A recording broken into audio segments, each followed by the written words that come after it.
The hills are alive with the sound of GT cars this weekend at the Red Bull Ring because there is a very busy weekend of action. And the first of two races for the Fanatec GT2 European Series is about to get underway. It's only the second year of this iteration of GT2 cars, and it is the debut of them around this fantastic Styrian circuit. We're just a stone's throw away from the town of Spielberg.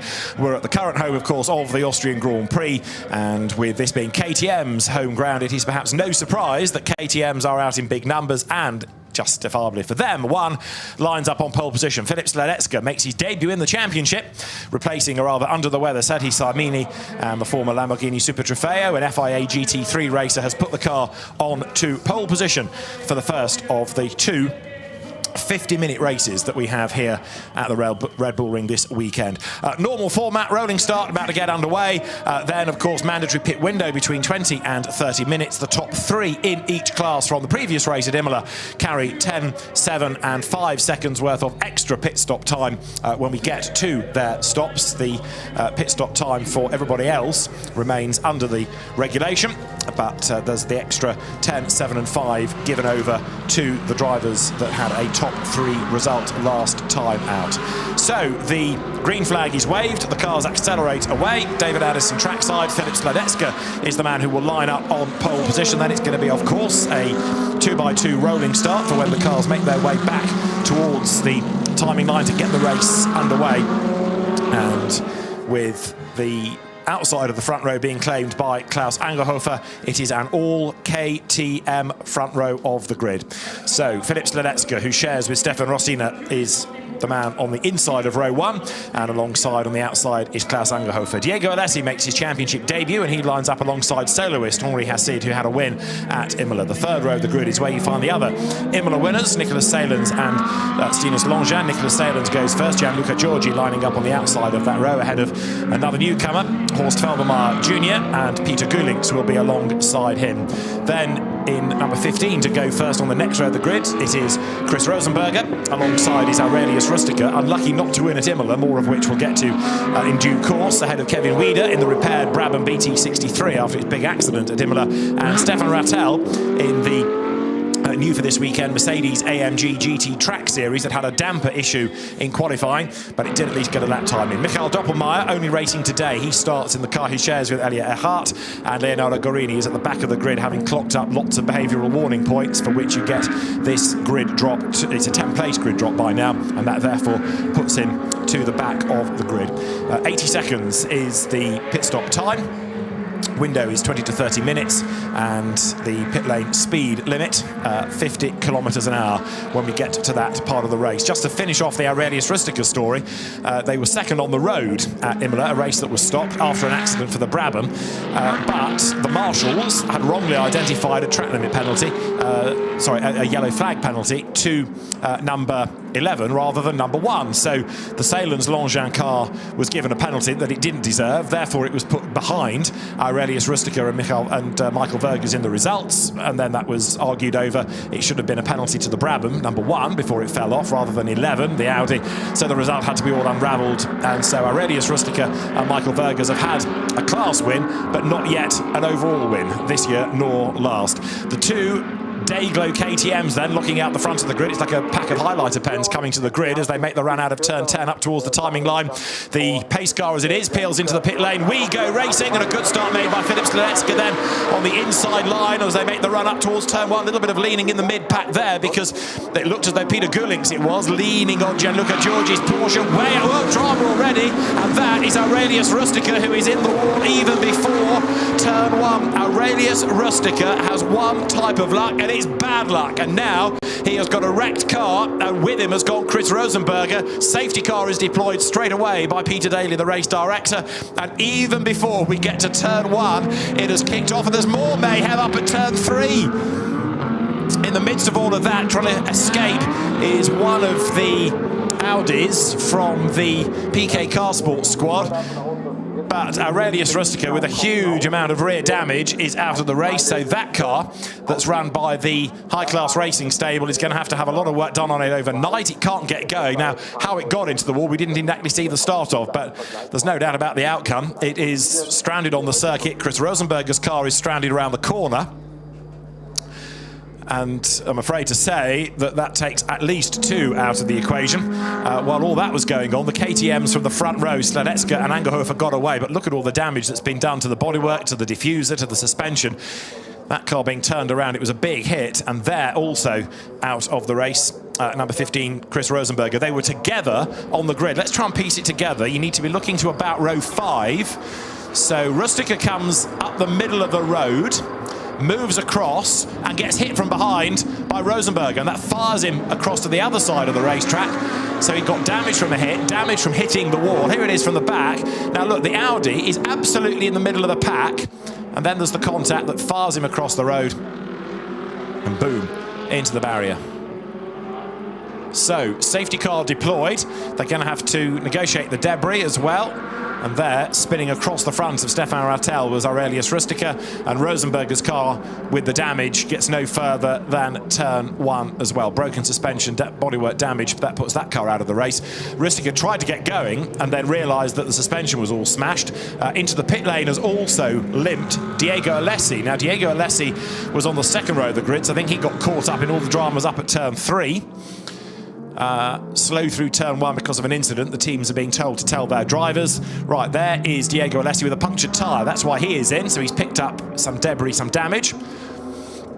If he can stay on the lead lap, then that's okay, and he should be able to, given that the pace of the race is slowed. You can't count this as your mandatory pit stop. That's got to be done through the window. So a new Pirelli is put onto the front left, and the safety car will go through the pit lane from here on in. Because of the debris on the pit straight, the safety car will lead them through the pit lane, which is good thinking from the race control team. It will therefore reduce the risk of people having to drive over any debris, and of course also a much narrowed circuit now. There you can see the Rustica Audi that needs retrieving, and there's bodywork and bits of Audi diffuser stretching all the way down the hill. So the recovery vehicle arrives on the scene. Now, race order at the end of the first lap was Filip Sladecka ahead. That's Aurelius Rustica trudging away, very, very frustrated, the Lithuanian. Now, this was what happened up at turn 3. So that's Diego Alessi getting up bang on the inside of Nicholas Salins. That turns him around. That's where Alessi got his puncture from, and that also delays Horst Felbermayr, who's got nowhere to go.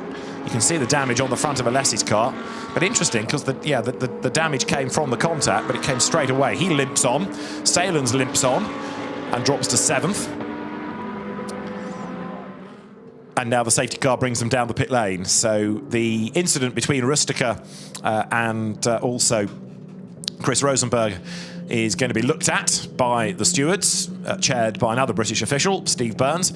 So they'll have the pictures that you've been looking at, and also the race control closed circuit pictures to have a look at to see whether it was a racing incident or whether a word needs to be had with Chris Rosenberger. Right, Diego Alessi, I think it was more than just a puncture, because that car, I fear, is still in the pit lane. And so as the field turns through, all the officials there making sure that nobody comes off the wall or goes from the fast lane, getting into the way. Now, yes, Diego Alessi has just gone through, but on the track. Now, that's going to complicate life because he hasn't, therefore, followed the crocodile, not perhaps seeing everybody ahead because they'd all come into the pit lane. He's gone storming through on the track, and as a result of that, is liable to pick up places now. So that complicates life quite a bit.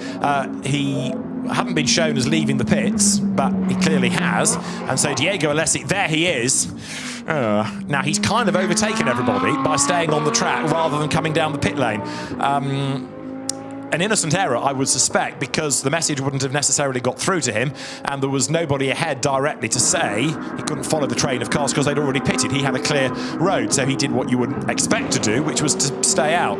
Anyway, we'll worry about that in due course. Looking at the replay again, now there possibly is the start of it all. Look, the Porsche got a squeeze, came across in front of Rustica, who therefore came across in front of Chris Rosenberger. So that was Gianluca Giorgi versus Nicholas Salins. I think Salins moved across on the Porsche, that therefore got a bit sideways. Others took evasive action. So, Yeah, we'll wait and see what the officials decide to do, but there was a knock-on all the way down the grid, and Rustica, certainly the one that's come off worse after a good start. So big disappointment. He really does have rotten luck in this. Last year at Spa, the car caught fire. At Paul Ricard, it crashed after a brake drama. They came oh so close to a maiden win at Imola, only to have it overturned afterwards when the penalty that promoted them to the win was given to the wrong car. The day will come. They've switched from the Porsche, which was a bit of a handful last year, to the Audi for this year. Now Diego Alessi is getting the message about coming through the pit lane. So he's found himself in the race lead now, because by overtaking the safety car, oh dear, oh dear, oh dear, what that meant was he overtook everybody, and therefore he's now done more laps than anybody else. Right. So the leading car is no longer behind the safety car, because Diego Alessi has bought himself a lap by not pitting. Follow this, asking questions later. He's also just gone the wrong side of that white line at pit out, which might also be another finger wag. Right, so this is the car that now leads, because it's done more laps than anybody else's, partly by not staying behind the safety car, which comes down the pit lane. And Diego Alessi is going to gain another lap effectively, because he will catch up to the safety car and then be at the back of the queue, virtually a lap ahead of everybody else. So all of a sudden, this is becoming a bit of a mess, I'm afraid, for the race control team, triggered largely by Diego Alessi not serving his first lap as he should have done through the pit lane. So he's now 45 seconds in the lead, having not actually led on the track at any point, if you see what I mean. The safety car did exactly the right thing and picked up the race leader, but Diego Alessi has overtaken everybody, effectively, including the safety car, under safety car conditions. Can't wait to see how this gets resolved now. Poor old Peter Daly, who is the race director for this, has had a pretty torrid time of late, what with British GT red flag dramas and race results, and now he's got something else here with the stewards to potentially unravel as well.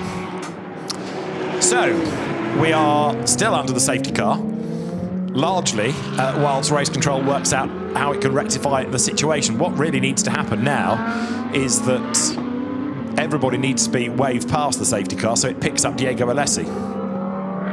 That's about the only way you can right the wrong. But there is the safety car, with effectively now the second place car behind it.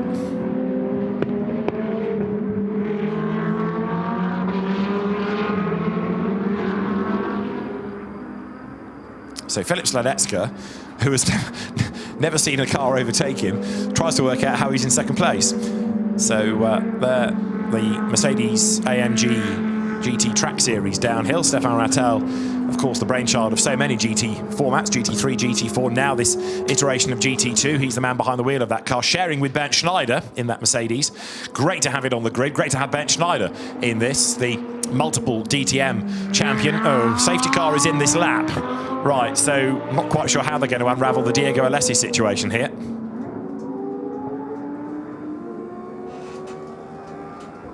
But Alessi is way up the road.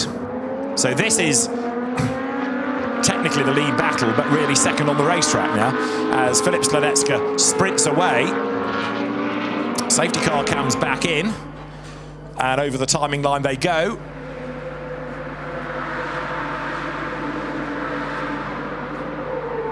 So Diego Alessi is 1 minute and 15 seconds up the road. At least some of that margin will come down now, because these cars are at race pace, whereas Alessi is not, because he's still got to make his way back to the green flag. But you can imagine the KTM teams steaming to race control in a minute to say, what the? Because right now, Diego Alessi has been gift-wrapped an absolutely monster advantage. Sladecka then presses on in second place, and third is Klaus Angerhofer. Over the line has just gone Diego Alessi, so he completes 5 laps and is the best part of a lap up the road. So to concentrate on what's going on the circuit, way out wide there goes Peter Gulinks. He runs wide, and up and past him goes the Porsche in the hands of Leonardo Guarini. Filip Sladecka getting away from Klaus Angerhofer as they drop down the hill. The two KTMs then were running nose to tail there. Number 7 Porsche, Gianluca Giorgi, presses on and makes the run now downhill. But Gianluca Giorgi goes through. There, 911 is Leonardo Guarini. To Guarini's car, which is in the old Group C 956 livery at the factory, comes up through turns 7 and 8. as Diego Alessi continues to lead the way. But Filip Sladecka now is putting in personal best after personal best, absolute best after absolute best in the sectors. But ironic to think that a car that had to make an extra pit stop for a punctured tyre finds itself the best part of a lap in the lead now. 56 seconds is the margin, and last time around, fastest lap of the race to Filip Sladecka, 1 minute 33. Diego Alessi's last lap was a 52 because he wasn't up to proper race pace. But he's got 2/3 of a lap advantage. As there, the Brabham, which makes a fantastic noise, that car with Kevin Weider at the wheel of it, who was racing in the Monaco Historic Grand Prix last weekend. The American driver recovering after a sizable accident that car had at Imola. He turns through there, 55. That is Stefan Rattel in the Mercedes AMG. Comes out of turn 3.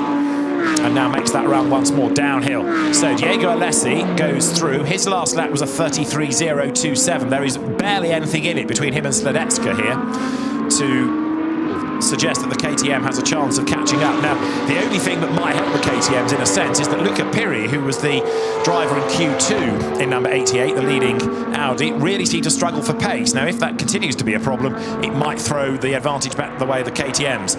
Stefan Rattel for SPS Automotive Performance, one of his customers within the Fanatec GT World Challenge Europe Endurance and Sprint Cups, operating the car this weekend for Stefan Rattel and Ben Schneider. If you're going to come racing, come do it with a really top quality co-driver. So Ben Schneider, who of course still very much an important part of the Mercedes family, brought in to do driving duties. He didn't get to drive the car in qualifying though. Had a damper problem. Also had an ABS drama yesterday, so it chewed up some tyres. Filip Sladecka goes through and goes quicker still. 1:32.321 is the fastest lap of the race.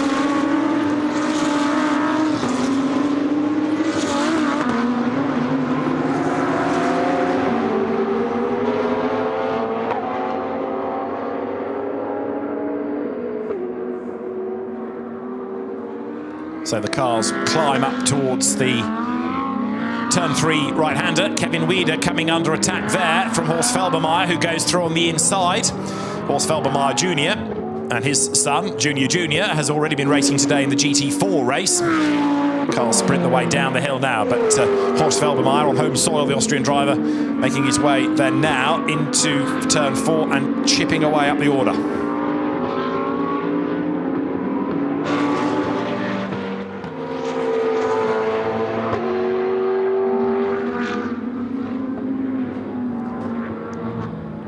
So there is number 1. That is the Brabham, the BT63. Great looking car, great sounding car. David Brabham here keeping a very close eye on proceedings. He doesn't necessarily have the biggest involvement within the car these days, but he very much does in terms of the Brabham name. There is a 30-second stop-go penalty being given to Diego Alessi. A 30-second stop-go penalty, because effectively it's overtaken everybody under the safety car and did not follow the procedure to come down the pit lane. So Diego Alessi gets a 30-second stop-and-go penalty, and that should just about redress life against the cars that were doing it properly. So Alessi leads. He's 55 seconds to the good. He's got to stop for 30, plus there's the drive time. So the decision has been taken to penalise in that way, and the KTM squad will therefore be able to put the car of Sladecka back into the lead.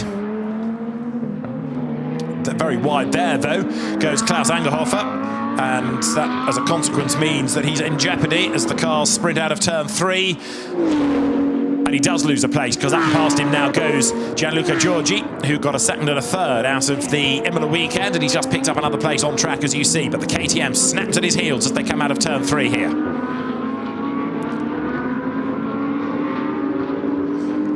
So the LP Racing squad that operates the leading Audi will get the message one hopes to Diego Alessi. It was the team not getting the message about coming through the pit lane to begin with that's caused all of this, but the message will be given, and then they have to come and serve that 30-second stop-go. Gianluca Giorgi comes through, and having got himself ahead of Klaus Angerhofer, then that car is determined to try and retake the place, but Angerhofer, I don't think he's going to be able to do so.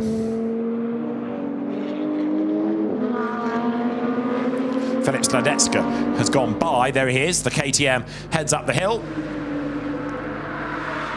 and has just done the fastest lap of the race, 1 minute 32.2. So Sladecka now is 4.6 seconds ahead of Gianluca Giorgi.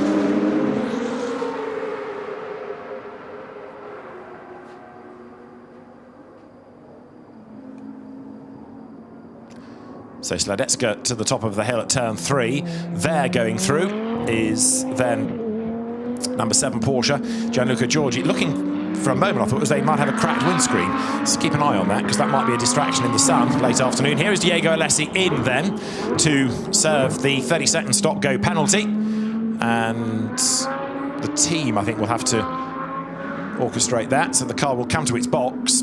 So this is a second pit stop, 1 for a puncture, 1 now for the stop-go, and it's got to be 30 seconds, the stop-go penalty. So turn off the engine. Luca Piri will take over that car for the second stint, and all of this, of course, should bring Filip Sladecka back into the mix. Now, even if it puts that car into the lead, it doesn't really put Diego Alessi where he should have been, which was last place.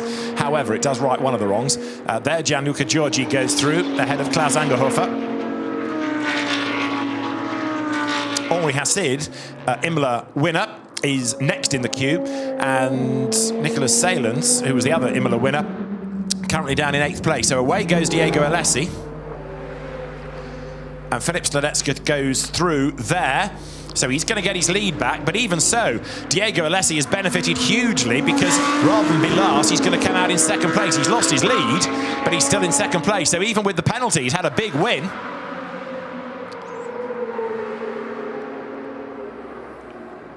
Heads now towards turn 3, and Diego Alessi, damned well and truly out, will be taking the fight to Filip Sladecka. Gianluca Giorgi is there in 3rd place, but the Audi then sprints out of turn 3 and now makes that run down towards the left of 4, which takes you all the way down the hill. That lovely sweeping section of the circuit.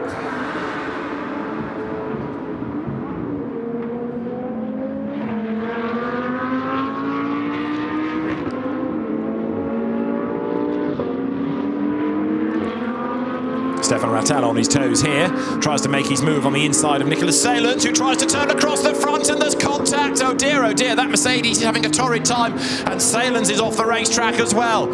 Stefan Rattel committed to that. Nicholas Salens turned in and came right across the front of the Mercedes. Oh, I'm not sure that Salens is going to get out of there, but he might, but it's done yet more damage to Le Patron's Mercedes.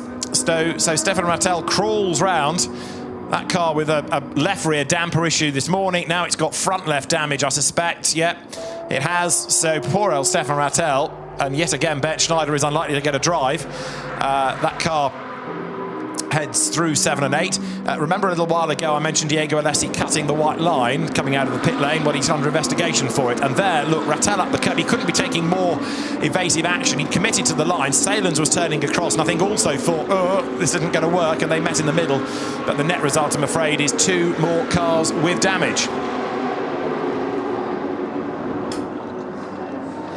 So Stefan Rattel limps on, but only as far as the pit lane, and in turn that's only going to be as far as retirement. I don't think it's just a tyre. I do fear it's suspension damage for the Mercedes AMG GT Track Series. That's been a really welcome, really popular addition to the grid, and that is Salens getting himself sort of back onto the road, but with a punctured tyre caused by the damage. He's off the racetrack coming out of turn 5. So he's got back into the race. He's turned into the corner and just skated through the gravel. I think if you finish this race, you're going to finish quite well. That's Stefan Rattel into the pit lane. And Le Patron, as I say, may end up out of the race there. Ben Schneider comes across to have a look, but out gets Stefan. The pit window is just open, actually. So Ben Schneider gets in. Perfect timing in that respect. But whether the car goes out again remains to be seen. Nicholas Salens off in the gravel. And out of the 14 that started, we've got 11-ish circulating. And Filip Sladecka leads Diego Alessi.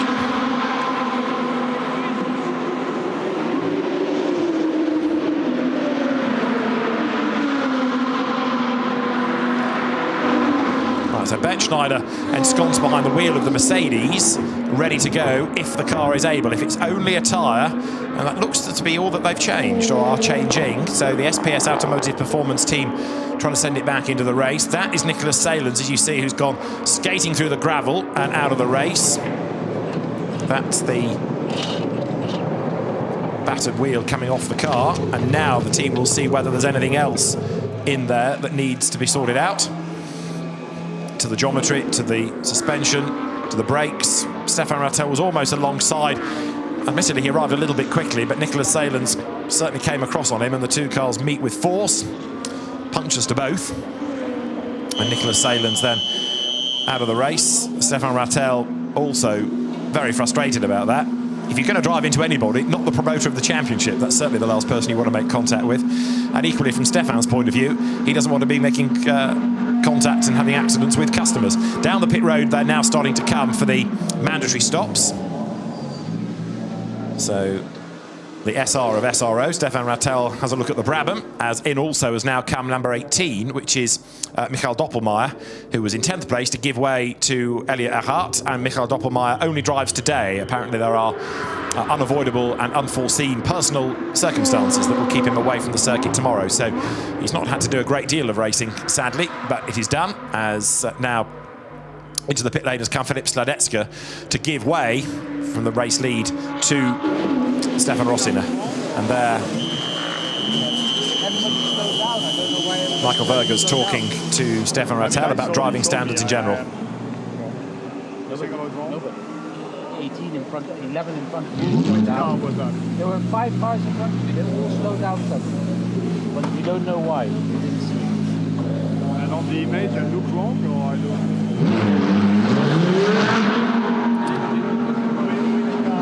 Michael Verge is the driving standards advisor to British GT, so he knows what he's talking about here. And Stefan eager to find out whether it was his fault or not.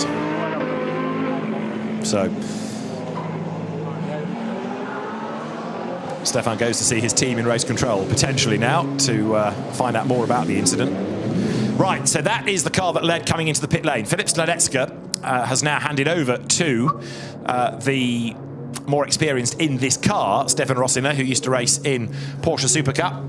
He is the man that was third back in 2009 in Porsche Super Cup. Hasn't done a huge amount of high-profile racing of late, but he has been a regular in this championship with Serhii Sarmini since it started. There is the Nicholas Salins car being retrieved. So he and Stinus Longin are out of the race. We normally have in the second stint Stinus and his father Bert Longin going toe-to-toe. We'll only get one of them. They'll be dad but not lad on track. So here is Stefan Rossiner making his way up the hill and trying to build this gap all the time. Diego Alessi takes back the race lead for the moment while the pit stops all cycle through.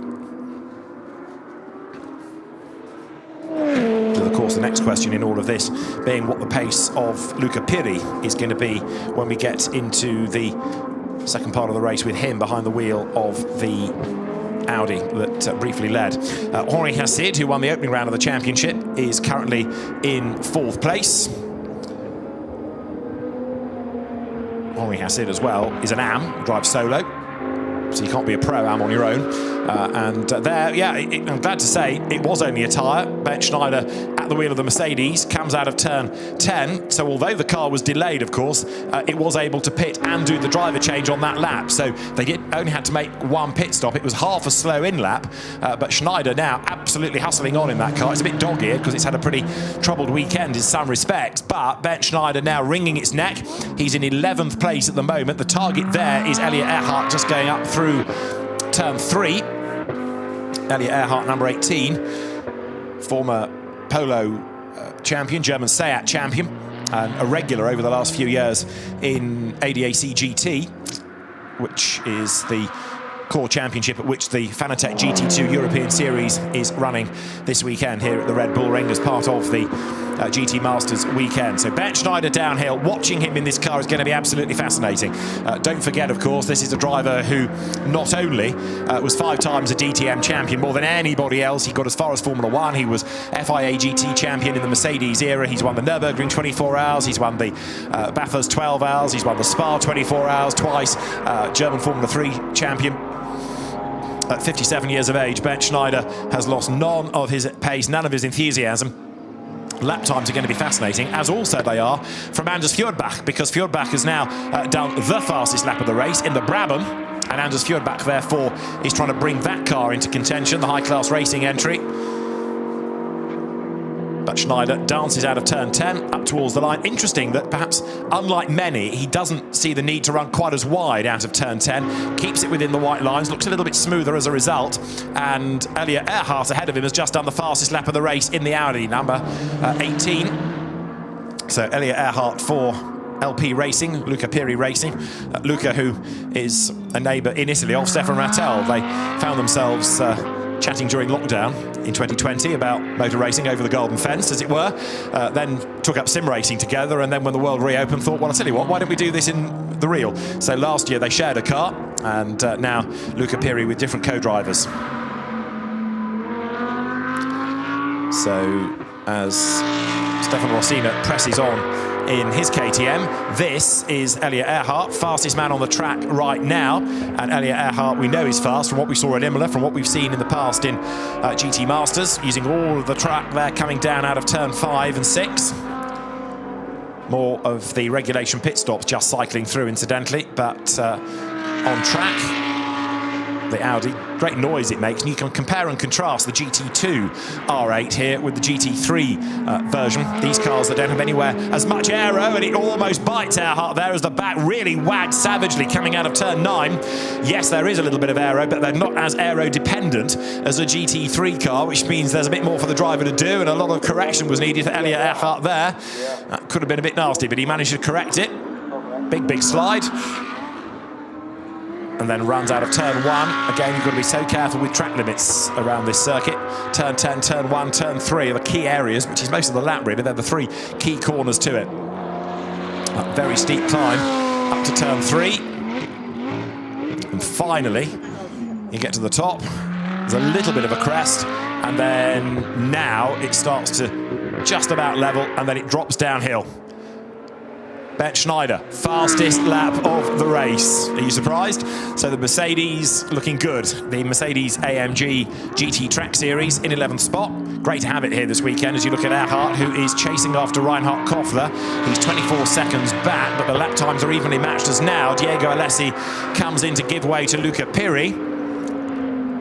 So that is the 3rd pit stop the car has done.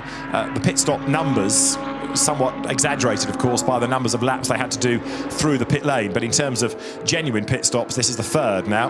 One was for a tyre, one was a stop go, and this is the regulation stop for Diego Alessi, whose best lap was a 32.3. In 2nd place at the moment is number 17. Klaus Angerhofer has also yet to give way in the KTM, which should be taken over by Hubert Trunkenpolz. But that's the car that's currently leading in AM ahead of Gianluca Giorgi's Porsche. 55 is given a drive-through penalty. So Ben Schneider and Stefan Rattel's car has been given a drive-through penalty. Now, the reason for that has not instantly been made apparent, but a drive-through penalty comes for this car. It might be for the incident with Nicholas Salins, but the drive-through comes anyway for the Ben Schneider-driven Mercedes right now, the Mercedes AMG GT Track Series up at turn 3. So despite the fastest lap of the race, it's going to lose out as a consequence.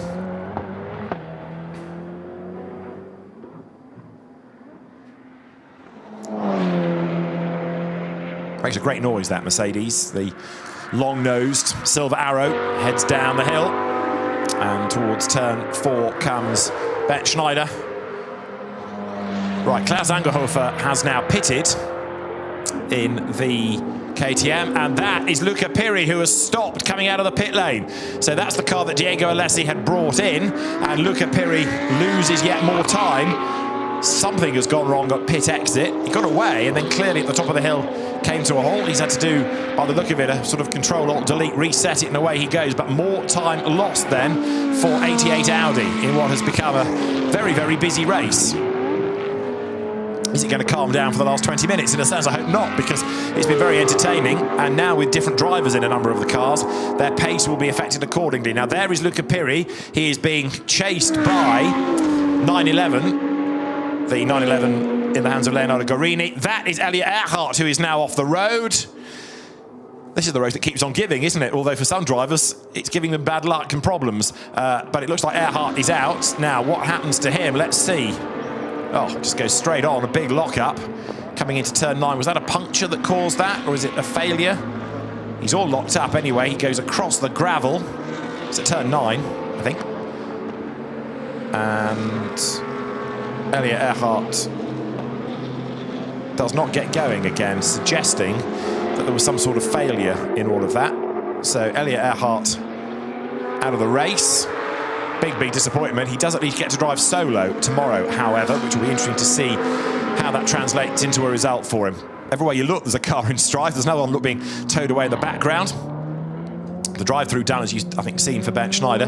Number 16 there, Stefan Rossina then, who is now the race leader from Henri Hassid. And Luca Piri, after his travails, is sort of now where that car ought to be. In other words, down the order.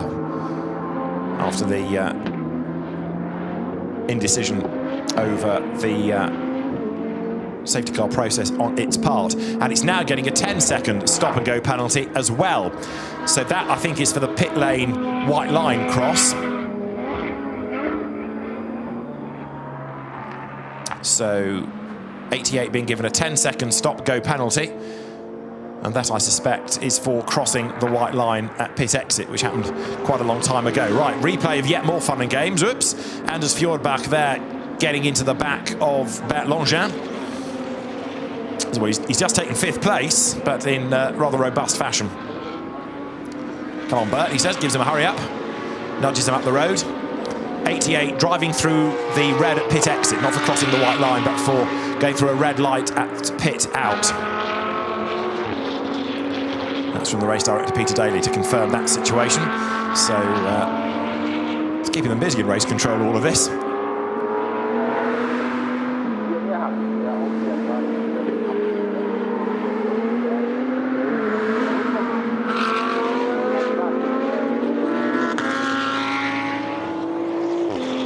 Right, that's Henri Hassid, HH, Henri Hassid, and he is hunting down Hubert Trunkenpoltz for 2nd place. He's 4.3 seconds back, and he's lapping quicker. There behind him is Gianluca Giorgi. The Audi runs a little bit wide. Henri Hassid, massively experienced driver from his days in what was then the Blancpain Endurance Series, but he began in Formula Renault back in 2001, Formula Ford the year after, regular in the French Carrera Cup, French GT champion he was in 2012. So Henri Hassid, very experienced driver, very quick as well, but misses the apex a little bit coming down the hill. That was the Brabham, wasn't it? That was Fjordbach, who is running in 5th place.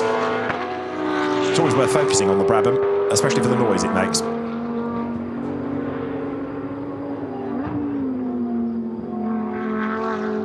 Great sounds from GT cars, different shapes, different sizes, different sounds. Number 7 there, that is Gianluca Giorgi, who is currently 3rd in the AM class, chasing after Henri Hassid, but the pair of them catching Hubert Trunkenpoltz now. Trunkenpoltz, who is relatively inexperienced in circuit racing terms. He's come out of the KTM Crossbow Battle that runs in Eastern Europe. Occasionally races here as well, but mainly a Hungarian-based series. And Anders Fjordbach, reigning Pro-Am champion, coming up towards the line. He is being looked at, though, for the incident with Bert Longin. And yet more drama here.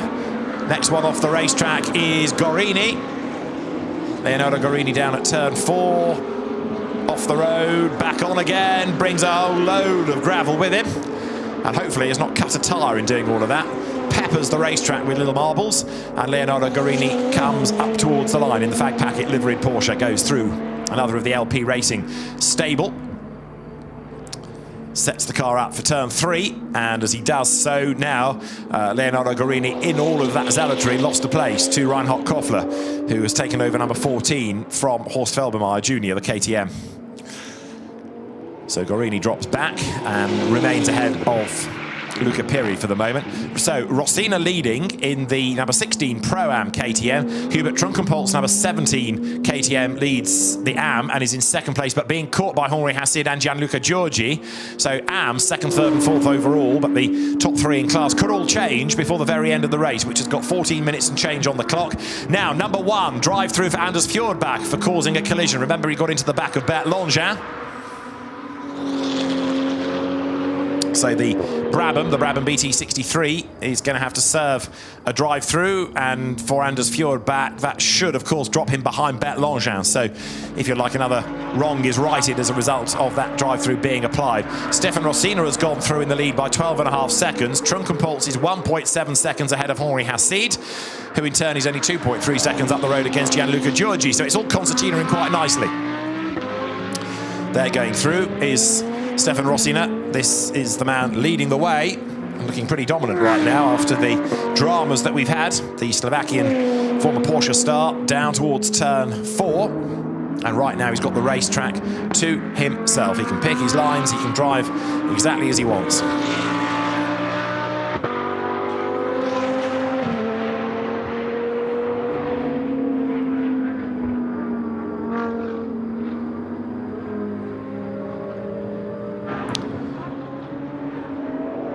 Seconds of calm, briefly, because it has been a very, very busy race, what with penalties, what with incidents, what with errors, and so finally, things with 13 minutes to go, calm a little. Stefan Rossina then leading the way, but the Am battle I still think is going to get all airy before the end, especially when Henri Hassid arrives on the back of Hubert Trunkenpolz. Henri Hassid is a more experienced driver, so Henri ought to be able to pick away by. Luca Piri, after yet another pit stop / penalty, is now down in 9th place, but their race leader goes through. So Stefan Rossina, in fact the car ahead of him is that of Luca Piri, so having virtually gained a lap because of all the dramas that there were under the safety car for that car, now it's about to lose a lap and tumble back down the order as up onto its tail comes the charging Stefan Rossina. So through he goes as Henri Hassid, I think, on this lap is going to get himself up past Hubert Trunkenpolz if he hasn't already done so. The margin when they crossed the line was 0.3 of a second, second to third. Trying to peer into the distance to see, yes, they are nose to tail up at turn 3. So if I look out of the window, I can see the battle. You're looking at a rather lonely leader. It's all happening behind him, though. And so second and third together, the Henri Hassid Audi tries to make its move going down towards turn 4, and that means they plunge down the hill and drop out of my view. So as the leading KTM comes through, it's much more dramatic behind, I tell you. So coming to turn 7, number 16 KTM with Luca Piri's soon-to-be lapped Audi just up the road ahead.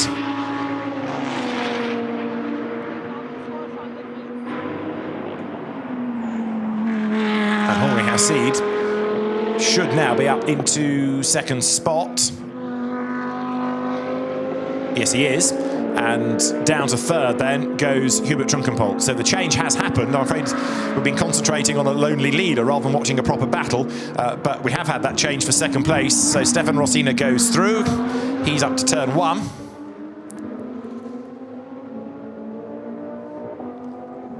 And Henri Hassid into second place. Hubert Trunkenpolz third. Right, Hassid has gone through. How far back from the race leader is he? 15.5 seconds. His last lap was slower anyway, so I don't think he's going to catch for the lead. Hubert Trunkenpolz then drops to third. Now, he is being caught by the Brabham. And so Anders Fjordbach is right on the back of Hubert Trunkenpolz as they make the climb up towards turn 3.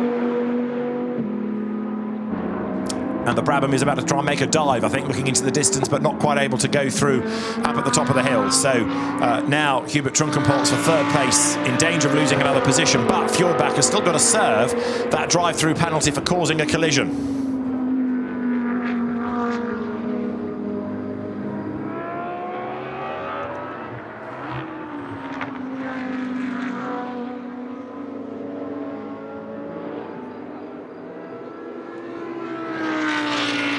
Stefan Rossina continues unaffected by all the dramas going on around. And trust me, there are still battles happening. It's a great, great shame that we're not being allowed to see them for whatever reason. But we've had a change for second place. We've had a change, I think, now for third because they are together coming out of turn 7, and the Brabham should be ahead now, up into second spot as the cars make the run. Sorry, the third spot as they make the run up towards turn 9. But the drive-through penalty has got to be served still from number 1. Race leader goes by.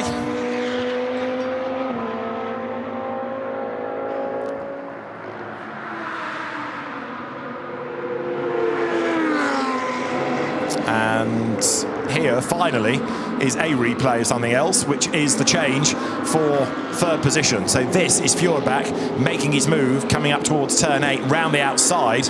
Good pass that, puts him up into third place, but the drive-through penalty still to be served. And if you don't serve it, then it will be put as a time penalty at the end of the race, which is therefore going to drop the car even further down the order. So maybe Anders Fjordbach was so concentrated on getting up ahead of the KTM that it didn't really enter his psyche what it needs to, because otherwise it's going to become rather more draconian come the end of the race. So there, number 16, Stefan Rossina turns downhill. All right, what else have we got to look for in this before the end? Trunkenpolz is being caught by Gianluca Giorgi as well.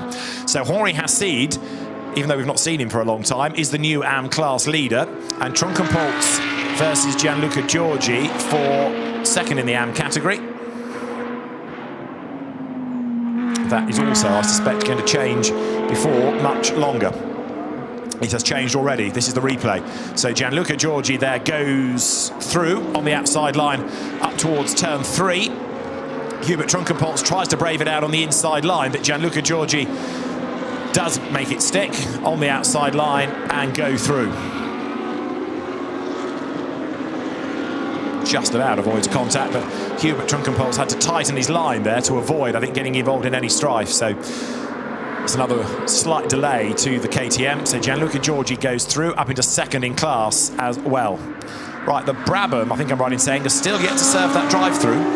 Bouncing over the curb on the way into turn 1, there went Giorgi. That's Bert Langin in 5th. He's got past Trunkenpolz as well. You see now the extra pace that Bert Langin's Audi has got, because once clear, once through, he just streaks away up the road.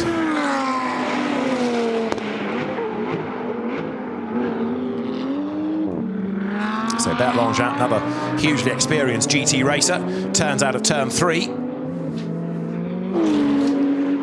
Belcar champion 3 times over, raced in that Euro NASCAR European Series. He's raced in the Benelux Minis, but for many, many years, Bert Langin, mainstay of the FIA GT Championship, won the Spa 24 Hours. He's won at Zolder as well in the annual 24-hour race that used to be held there, part of the Belcar season. And Hubert Trunkenpolz here in now 6th place overall. Now he's still on the class podium, he's still on for 3rd in class. I don't think he's going to be caught by Leonardo Guarini by the end. The end is only 6 3/4 minutes away.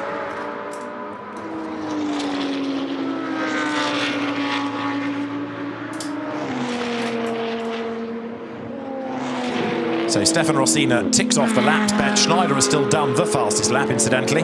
Nobody has been able to threaten the Mercedes that is in 10th despite that drive-through. And we're about to have a change for second place because Anders Fjordbach is right on the tail of Henri Hassid as they go across the timing line, heading up now towards turn 1. You're looking at Hubert Trunkenpolz. There, out of shot, have just turned.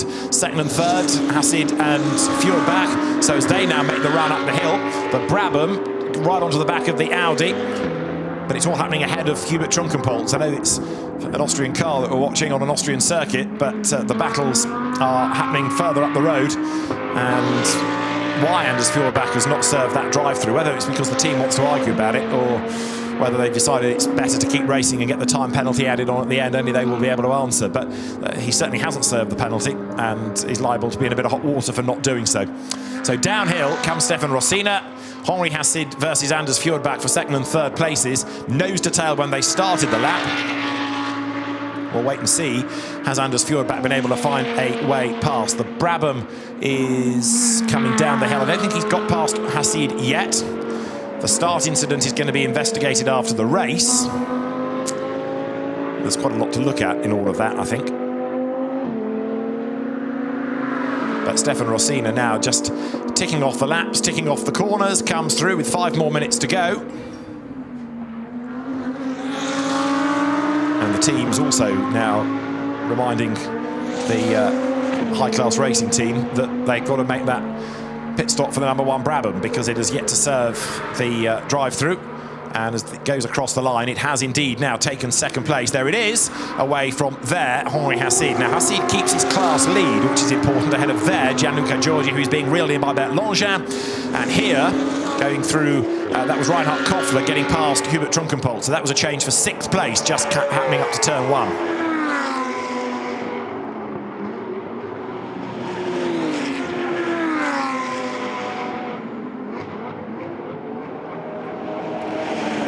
So Trunkenpolt's fading. He's still 3rd in class, even though he's lost a position overall because it's to a Pro-Am car, the Koffler and Laura Kreimer car.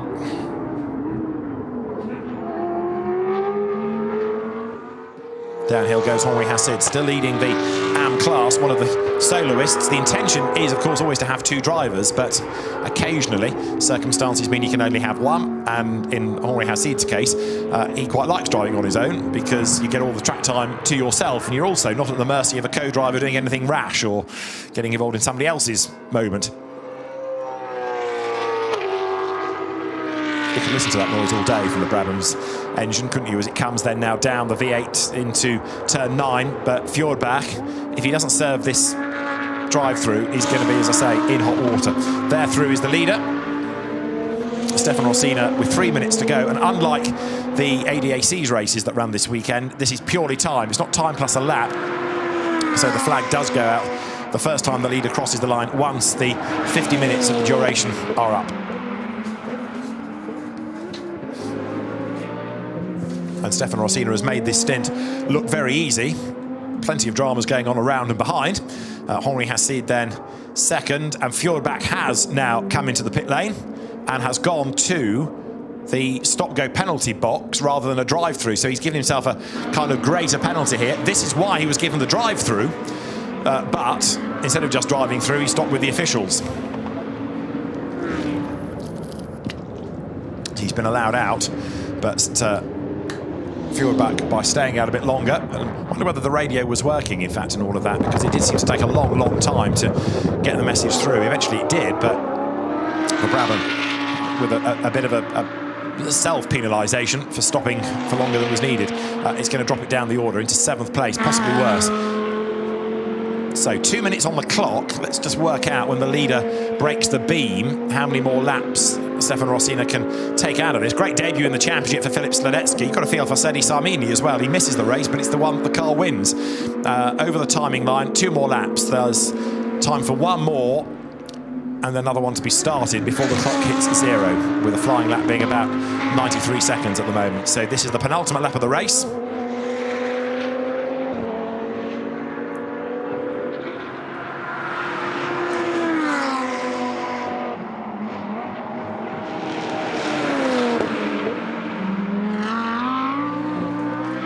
So Rossina up to turn 3 and leading by 15 seconds from Henri Hassid, whose last lap was fractionally quicker, but he is unable to bring the gap down sufficiently. And Stefan Rossina, as I think has been borne out, he's driving well within himself here, just ticking off the laps. All is good. He comes now down towards turn 4. So the KTM, we did have Christoph Ulrich winning outright in an AM KTM last year. But this is a good result for KTM on home soil. Comes into turn 5, turn 6 sequence, plunges downhill once more. So in a race that's had just about everything, penalties in proliferation, dramas, incidents, accidents, you name it, the leading car soon to start the last lap, heads up towards turns 9 and 10. And here, Henri Hassid has now got Gianluca Giorgi behind him. So what has happened to Bert Langin?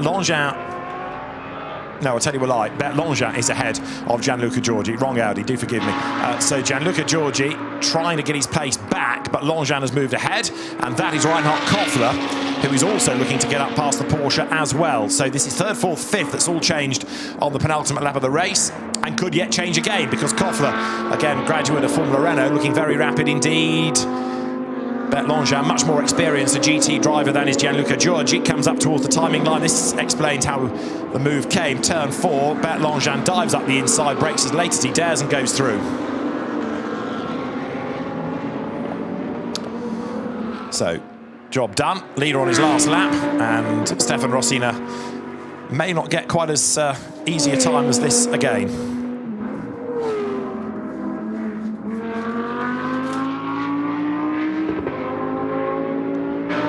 Drops downhill, the Slovakian driver then, leading by 15 seconds from Henri Hassid, who is being caught by Bert Langin, but not enough. Now, where did that Brabham drive-through condemn it? It put the car into 8th place behind Leonardo Gorini.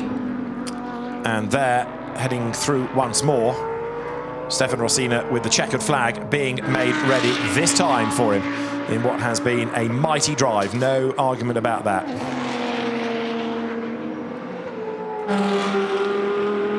So over the brow comes number 16, the KTM Crossbow GT2 comes then down now to turn 10. The checkered flag awaits, and it is a win for Filip Sladecka and Stefan Rosina in the first Fanatec GT2 European Series race of the weekend. Second place, some way back, should be for Henri Hassid. There he is in the background, coming out of the corner now. And third will be for Bert Langin. Henri Hassid wins his class. He's the leading AM as he comes through. And drama at the last corner. That is Gianluca Giorgi who's got it wrong.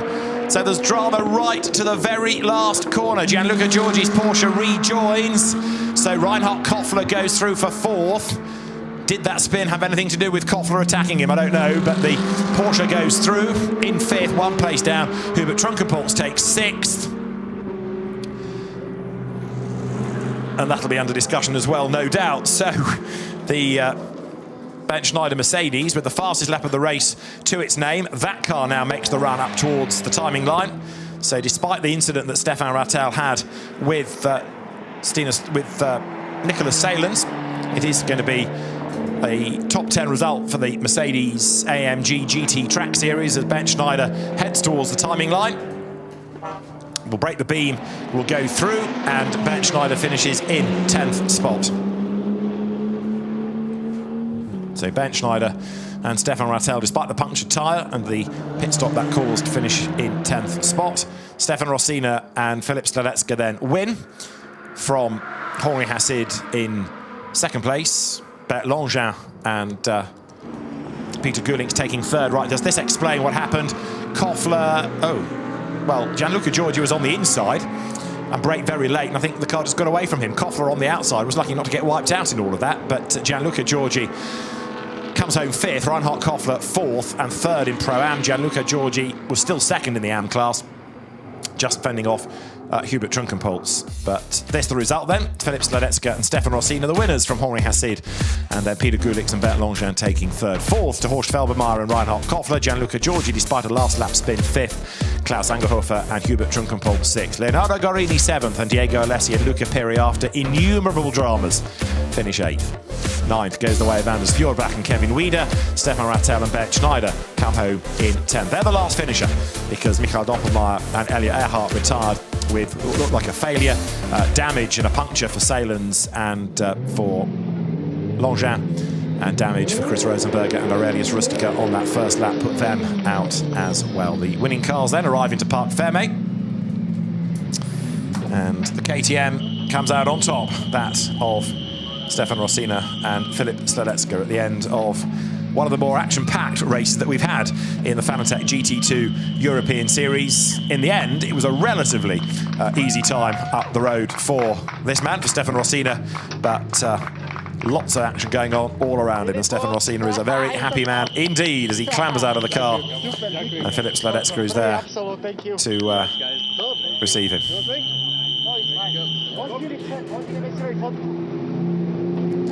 So the KTM with that quirky front bodywork that you lift up and push forward, like an old Group C car for the road. Helmet off, and then the podium will beckon for Stefan Rosina and Filip Sladecka.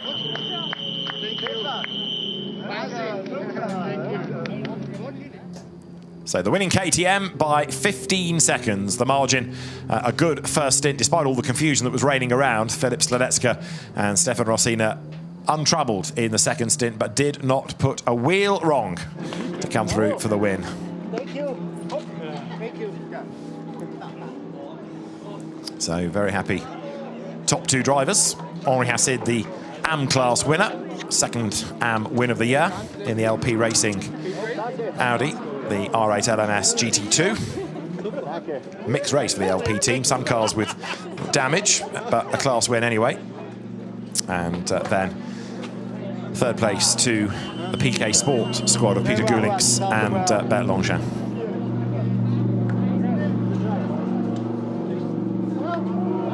There's Bert Longchamp, all smiles.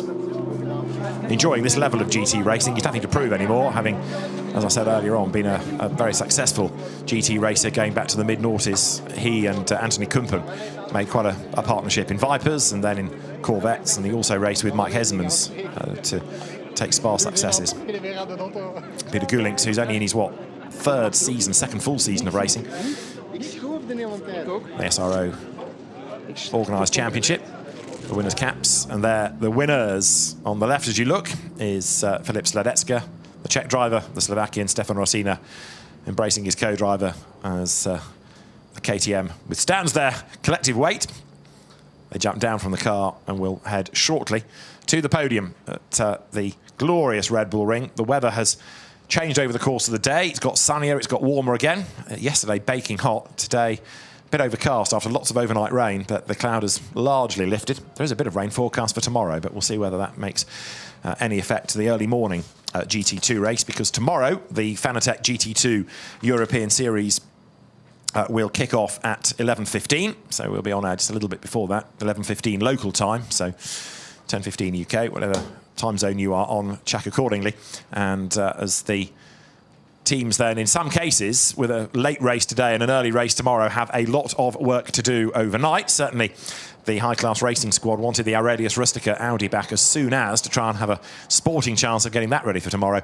The drivers now make their way to the podium, in some cases without any concerns overnight, but other teams rather less fortunate.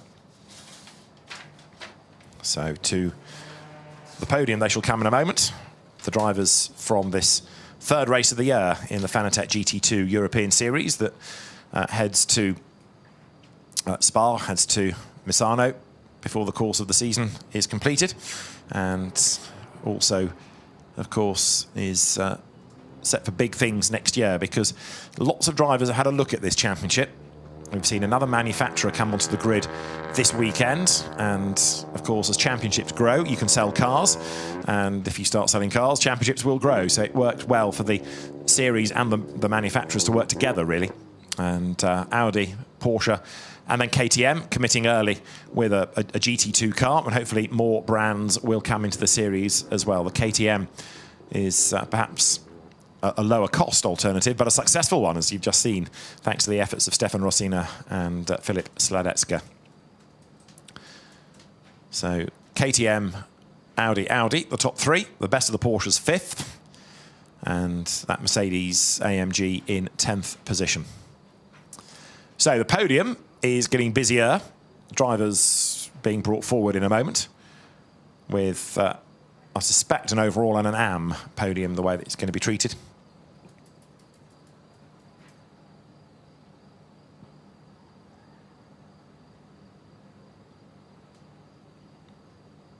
So the drivers from the Fanatec GT2 European Series, fingers crossed the grid is going to be complete for tomorrow's race. The question mark, I guess, is rather over the LP Racing Aurelius Rustica Michael Verger's Audi after its contact from earlier on in that race, barely getting into turn one. So with the podium being made ready, trophies will be brought forward in a moment. Dignitaries being brought to the right place, drivers making sure they are there, ready and waiting, and then everything can start. The teams are ready in the pit lane. Hans Reiter there on the left as you look, who's been, after parting company with Lamborghini a few years ago, the formidable force behind these very successful KTMs. And Hans Reiter will be very, very pleased indeed with that victory. All smiles on the pit wall. Photographers arrive ready, and so I think we are pretty much good to go. Now, So the drivers called forward.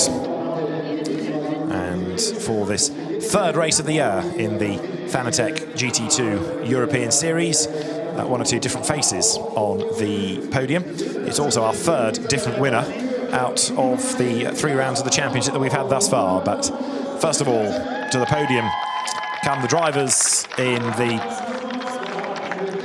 True Racing KTM. Here at Trunkenpolz and Klaus Angelhofer. There for second in the AM category is Gianluca Giorgi. And then for the top step of the AM podium is Henri Hassid, who steps forward. There he is, the Imola outright winner, and Henri Hassid second overall, and an AM class win. The KTM drivers there you can see, Hubert Trunkenpolz and Klaus Angerhofer on one side of him, and Gianluca Giorgi, the runner-up, on his right.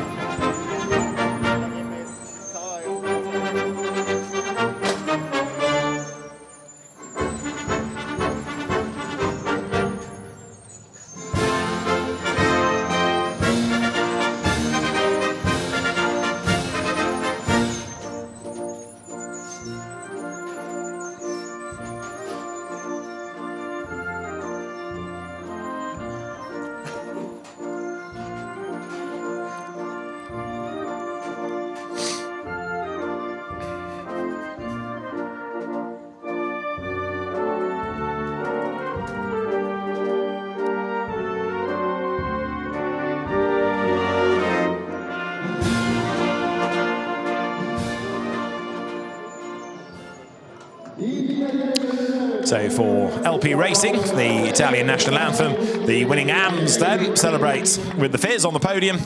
And Henri Hassid gets set for another race coming up, of course, tomorrow here at the Red Bull Ring. And he might be able to score an outright win because it'll be a different grid. It's not based on the results of today, it's based on qualifying times out of the second session. And of course, the good thing about a solo effort is that the car runs at that pace all the way through.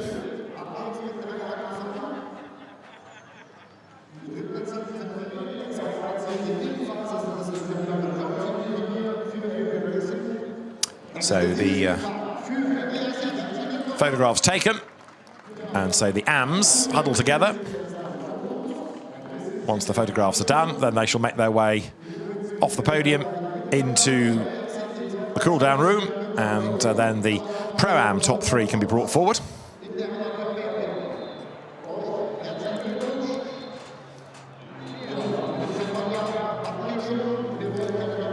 So, félicitations to Henri Hassid as the class winner. His win, quite a margin, because he had, of course, 2 Pro-Am cars between him and the opposition.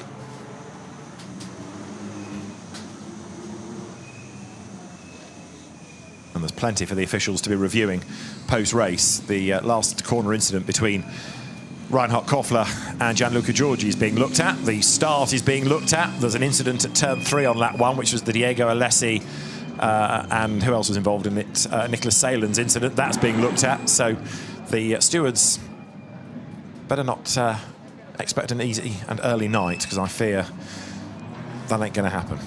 The Pro-Am drivers, however, are ready. They are about to be brought forward with Bert Longin and Peter Gulink's second of the Pro-Ams, Reinhard Koffler, and his very rapid co-driver Horst Felbermayr, set to come forward as well.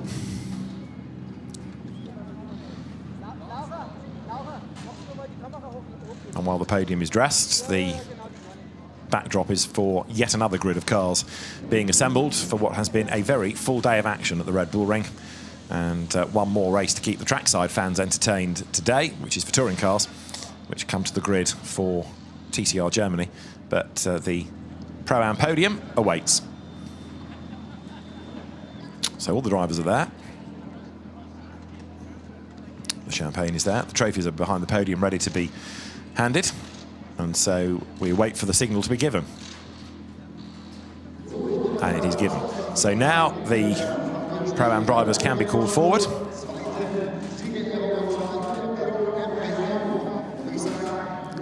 So our Pro-Am podium will also, of course, reflect the outright winner, the championship with a Pro-Am and an Am categorisation, but you can't have a pro on your own because this is meant to be a gentleman racer series.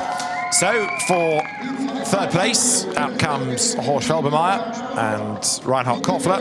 Horst Felbermayr in the traditional blue overalls of the family's haulage business. Then for second in the very Belgian colours are the Benelux drivers Bert Longin and Peter Gulinks. And then for the top step of the podium, it will be the delighted partnership of Filip Sladecka and Stefan Rossina. Stefan with his natty green boots and Filip Sladecka with his old Lamborghini overalls, I think, looking at those, will jump onto the top step.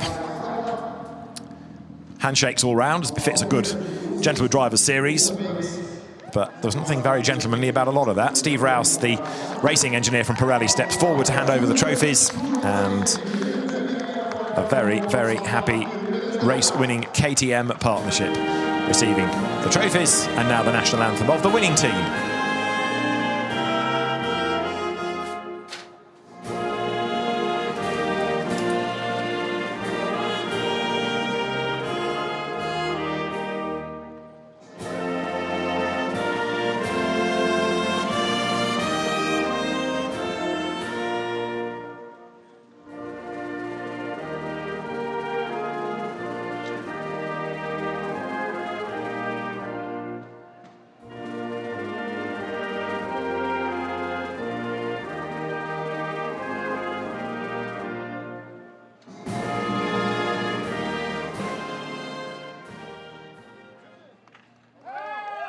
So a delighted Stefan Rossina, third many, many years ago in Porsche Super Cup, leaps into the air. Bert Longin and Peter Gulinks escape. Not for them having to get a spare pair of overalls for tomorrow. They've scarpered. But the celebrations are underway. And Filip Sladecka and Stefan Rossina take victory in our first Fanatec GT2 European Series race of the weekend. We'll see you tomorrow morning for more action. For now, from David Addison, it's goodbye from the Red Bull Ring.